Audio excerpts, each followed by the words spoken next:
comment rembourser 100 quand on gagne 50? C'est toujours le même problème. Ça s'est passé en 1793, j'ai lu Piketty, Oui. 93, 170, 14, 40. À chaque fois, on efface, on finit Voilà, par donc détruire le patrimoine et puis voilà, on le reconstruit voilà. après. Voilà, c'est ce que Mais à un je dis. moment, on va effacer. Ben, c'est ce que je dis. Je suis un peu sur cette généraliser. position-là aussi, mais on me dit surtout ne dis pas ça parce que Pourquoi? les gens ne voteraient pas. On ne peut pas. Un politique, tous les politiques qu'on rencontre en douce, on en rencontre comme ça, on se voit amicalement. Quand on leur parle de la dette, ils nous disent tous non, mais il ne faut pas parler de la dette. Parce que pour l'instant, on nous prête à des taux qui sont tout à fait acceptables, au prix d'une rigueur et d'une austérité. Et d'une destruction du système monétaire en parallèle. Qui fait très peur. Mais c'est encore le moins pire, parce que l'autre solution, et la seule, c'est faire défaut. Oui. Mais j'ai jamais vu, alors ni pour un particulier, ni pour un État, et pour avoir regardé un petit peu l'histoire des dettes, j'ai jamais vu qu'on sortait d'une dette qu'on ne peut pas rembourser autrement que par le défaut. Il y a une chose qui m'a choqué, c'est Chypre. Quand une des banques a fermé, je pensais que ça serait comme un vaccin, que ça agirait comme un vaccin en se disant regardez, là ça s'est passé, ça peut se passer n'importe où ailleurs. Oui. Et au lieu de ça, je viens de voir qu'ils se servent de Chypre comme modèle pour leur histoire bancaire, qui ont fait l'harmonisation bancaire. Ils s'en sont servis comme modèle en disant si ça s'écroule, il faut faire exactement comme ça.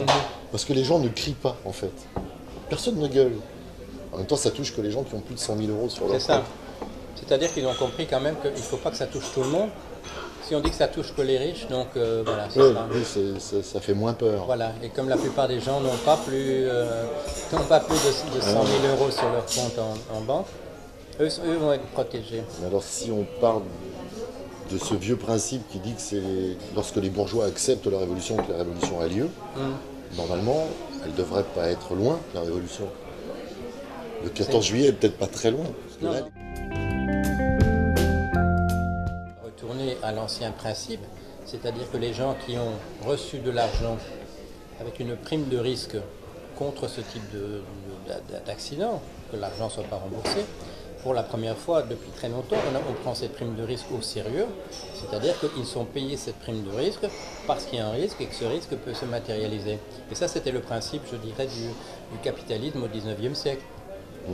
Vous recevez une prime de risque, mais ce n'est pas, et ça c'est devenu l'habitude au XXe siècle, vous recevez une prime de risque, et ça ce sera une marge de profit supplémentaire un jour ou l'autre.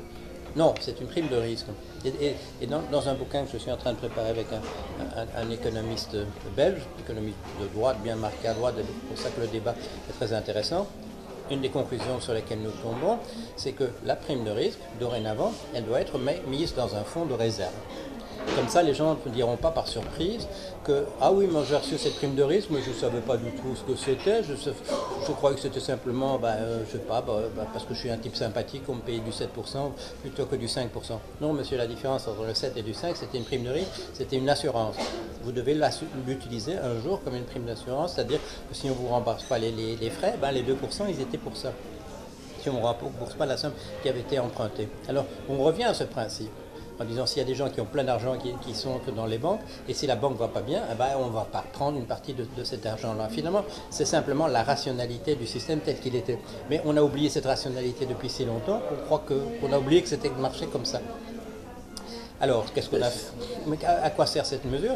C'est du bail-in, c'est-à-dire par opposition au bail-out, c'est-à-dire c'est plus automatiquement les États qui vont venir pour rembourser les erreurs des banques, ce n'est pas les États qui vont venir, c'est-à-dire les contribuables nécessairement pour rembourser l'argent. Donc c'est un progrès. C'est un progrès. Et surtout ce qui est bien, c'est que ça encourage du coup, parce que ce sont les actionnaires, parce que ce sont les créanciers des banques qui vont encaisser le coup tout de suite, ils vont faire pression sur les banques pour que les banques ne fassent pas comme avant, pour qu'elles n'aillent plus spéculer n'importe où. Donc c'est une bonne pression exercée sur les banques. C'est quand même extraordinaire le temps qu'on passe à se dire voilà ce qu'il faudrait faire quand ça va s'écrouler, plutôt que de se dire comment faire pour que ça s'écroule. Je crois que c'est Stiglitz qui dit si elles sont trop grosses pour tomber, c'est juste qu'elles sont trop grosses. Toute la science économique depuis 1870 va dans le sens des décisions qu'ils prennent. c'est pas uniquement des politiciens ultralibéraux, c'est tous les prix Nobel d'économie qui vont dans ce sens-là. Je remets en cause depuis un certain temps, je dis, ce jury de la Banque de Suède qui donne ces prix Nobel, en fait, n'a jamais eu aucune légitimité.